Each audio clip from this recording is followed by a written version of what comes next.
Let go. You gotta let it go. That's not serving you. Like it doesn't. Learn the lesson or interpret the lesson.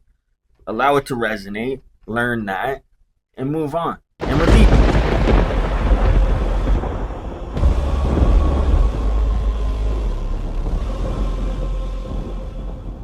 Growth gang. Welcome back to another growth talk. Today we're gonna talk about letting go, or more importantly, letting go of what no longer serves us. So honestly, it's something that it's been like a hot topic for me lately. It's like because of so many things coming and going in my life, like it's different, right? Like when you're in your routine, and I mean, you almost can almost say stuck in like your routine or like a pattern, like you know what I mean. Like it's hard to do away with something, like, but when you're forced to do away with something, and then you realize that like you don't need that, like it really, you know what I mean, really doesn't serve you anymore. So I've been more introspective and looking like what programs am I still running that no longer serve me? What limiting beliefs do I have? What competing beliefs do I have? What shadow beliefs do I have? Um, what ill will am I harboring? Like, you know what I mean? Like if you maybe you were done wrong by somebody and you harbor some ill will towards them and stuff like that. Like, let go. You gotta let it go. That's not serving you. Like it doesn't. Learn the lesson or interpret the lesson. Allow it to resonate. Learn that and move on and release it. You know what I mean? Release the incident that provided you the insight. You have that now, and you've been, you know what I mean? Like you've been changed as a result of it. You don't need to hold on to that. Like, you've all heard the term like let go and let God, and like that can be used. You know what I mean? Like they almost like I think it's used like a lot more frequently, like in the term of like, you know what I mean, having retribution served up for you by the Father, but it's more like it's more of a faith thing. Let go, let God. Like, you know what I mean? Like you need to become the person that you need to be in order to achieve the things that you were put here to achieve. But there's also like a nice, or like a deep level and layer of having faith that you know what I mean, that you are not the only one steering this car. And like we do have free will, so we can stray off of the path, but we're not the only one in control of the path. So let go and let God, right? But um so like I always do, I put the Q&A in my Instagram stories on the topic of letting go of what no longer serves us. And I pulled 5 questions. And the first one is, what does it mean to let go of something that no longer serves us? Like, letting go means intentionally releasing beliefs, habits, or relationships that no longer contribute positively to our lives. It's essential for personal growth as it creates a space for new opportunities and new experiences. Like if you're not using all of your energy to hold things that no longer serve and you release them, that creates the space for new experiences and new opportunities and new evolutions to come into your life. And then number 2 was, how can I identify what I need to let go of in my life? To identify what you need to let go of, look for signs and feelings of like stagnation, stress, negativity. Techniques like journaling and meditation can help us gain clarity on what's holding us back and what needs to change, and thus be let go, like what you need to release. Number 3, what are some practical steps to start the letting go process? I would begin by like decluttering your physical space. Remove items that no longer hold value to you. And then additionally, set boundaries to limit interactions with toxic people or situations that drain you of your energy. And then number 4, how does letting go positively impact our mental health? Letting go reduces stress and anxiety, creating like mental space for positivity and new experiences. It enhances our resilience, making you more adaptable and open to change, ultimately improving your overall well-being. What roles does forgiveness play in the letting go process? That's a really good question. Forgiveness is crucial in letting go. It involves like self-forgiveness, allowing you to move on from past mistakes and forgive others to release resentment. This process fosters personal growth and emotional freedom. Such a beautiful thing, honestly. Like it really is. And like those were great questions. Like it's probably like honestly like I get quite a few questions, and a lot of them can be, you know what I mean, very similar or redundant, like if I answered them all. So I usually try and pick 5 that are segmented properly. These 5 were great. Like they're all, you know what I mean? The questions I get are, you know what I mean? Like they're usually very similar. Like they're just like another way of wording the same question, right?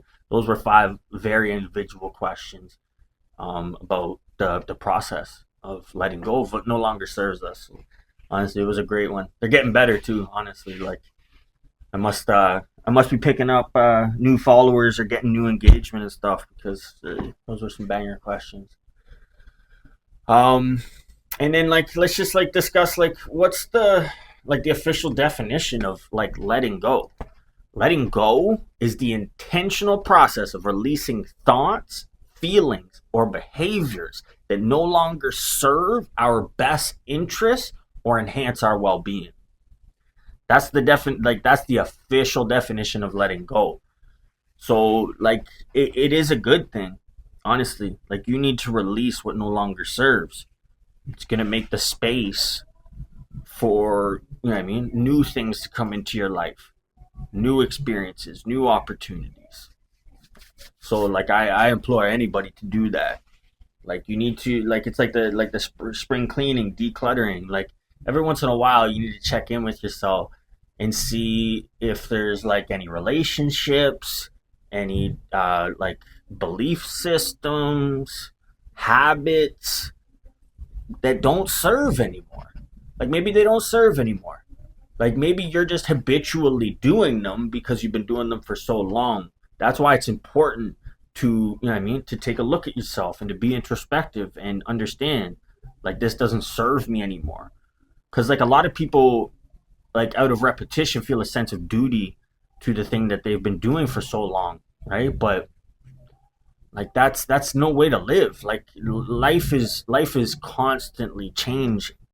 Like my mentor Evan in mentorship, like one of the biggest things that they push is like the beauty of impermanence.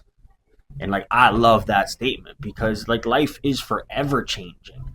And like based on your perspective of change, like for me change is positive, change is beautiful. Change to me is evolution.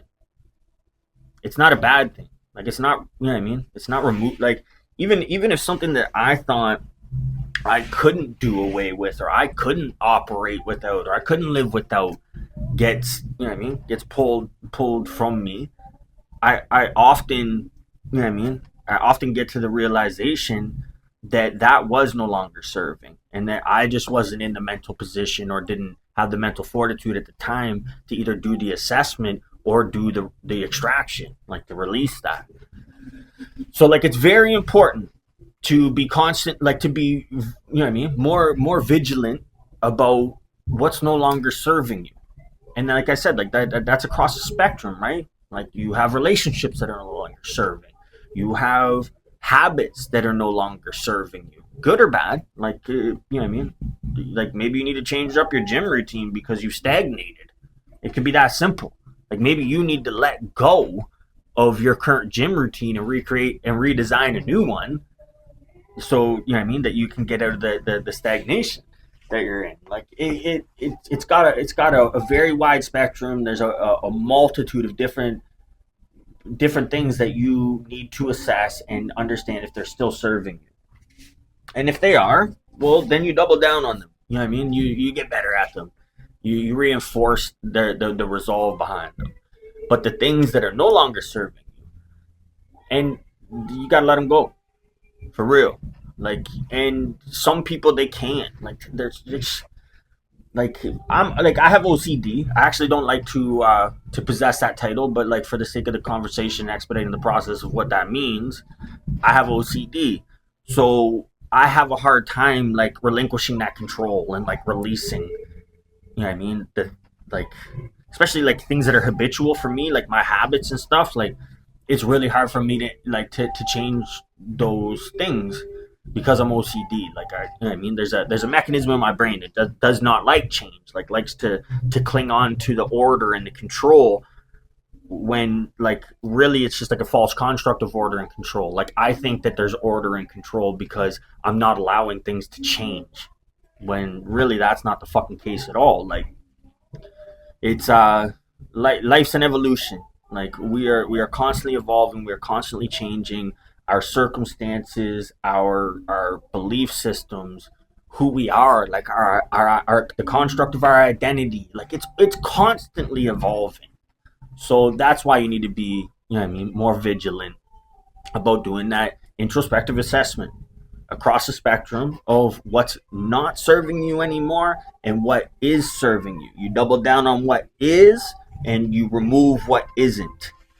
And like I said in the beginning, like that makes space for the things that will serve you. Like maybe there's some new people, new circumstances, new habits to instigate that will serve you in ways that you couldn't even contemplate in the past. But the new you, it's going to serve you. So as you evolve, as you change, as you grow, you need to be vigilant about what's no longer serving.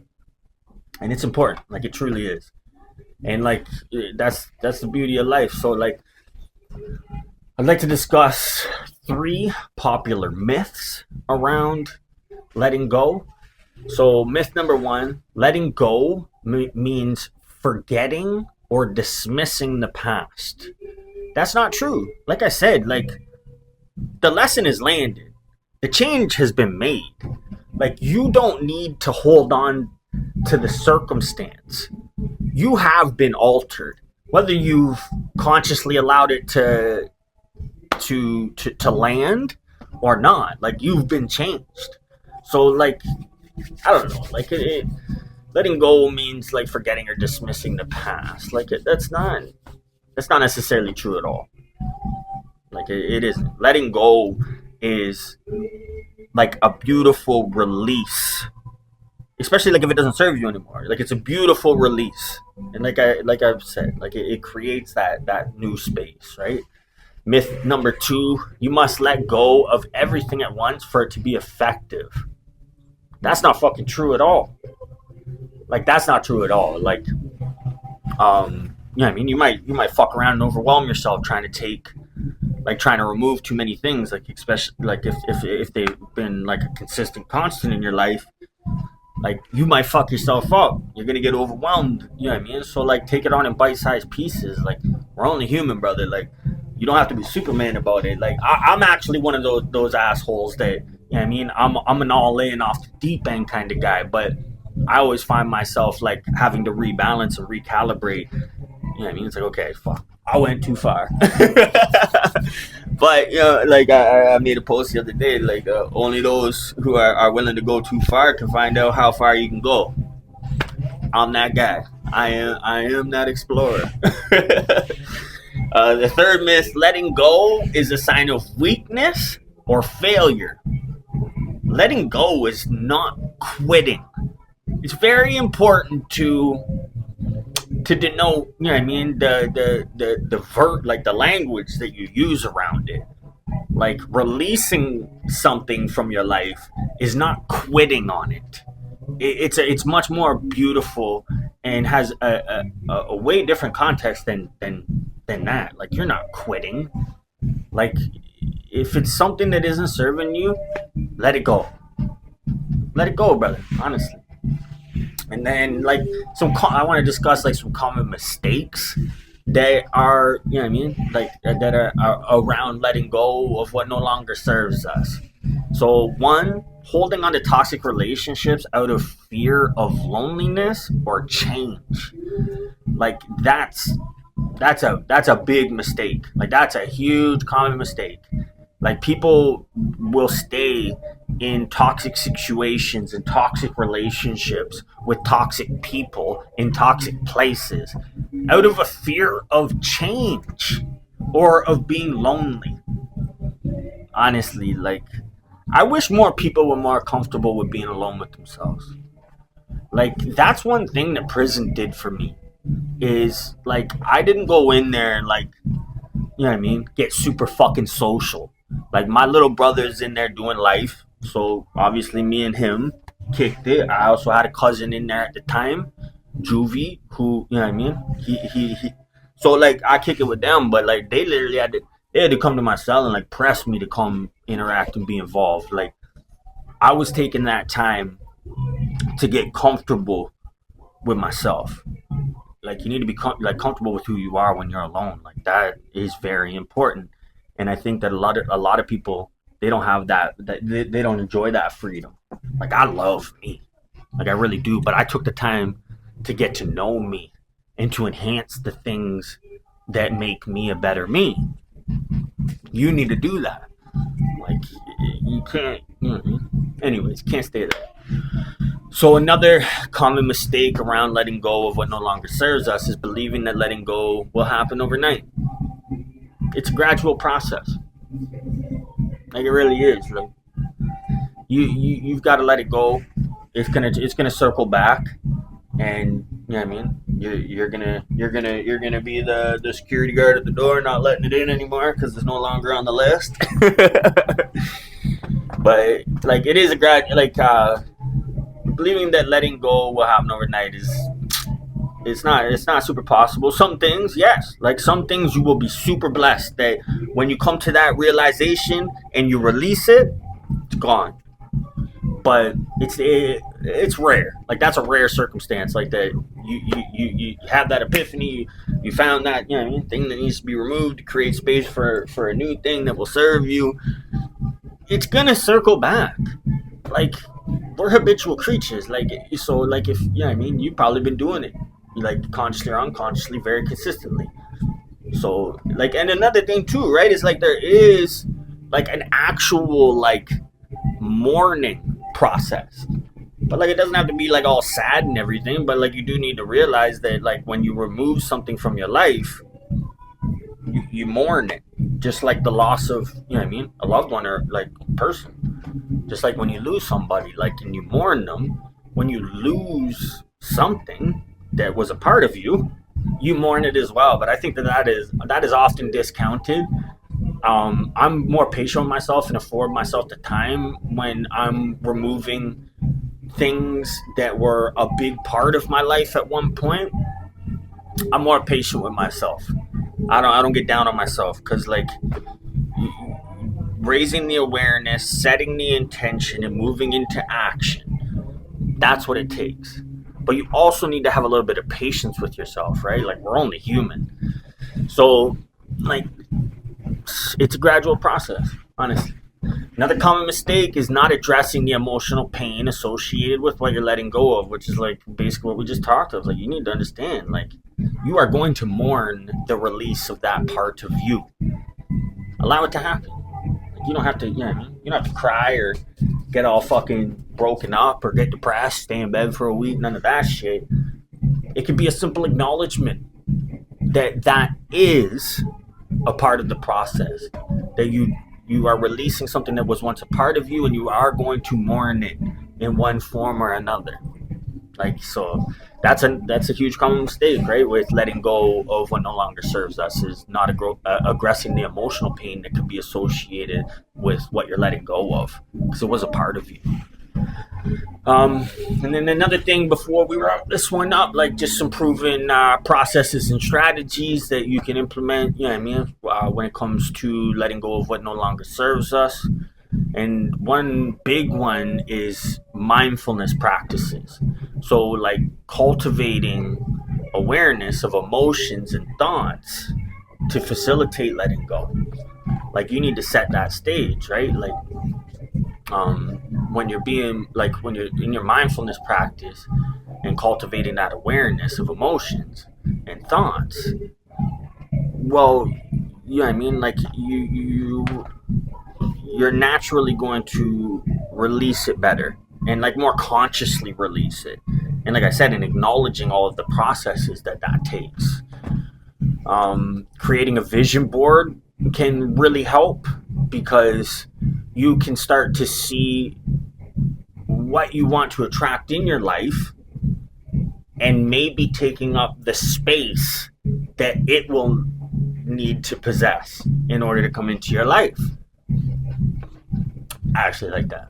Like, you really like create a vision board and understand that if you want all of these things in your life, well, you need to make space for it, because like you only have so much bandwidth, so much capacity, so much CPU, right? Like, for all my computer guys out there, like you only have so much. You know, you can't use up all your CPU on things that don't serve. If you have a lot of things that you want to attract into your life that are going to serve the new you, well, you need to understand that you need to make space for those. So having a clearer, like concise plan about the things that you wish to have in your life will give you a better understanding of what you need to remove in order to have it.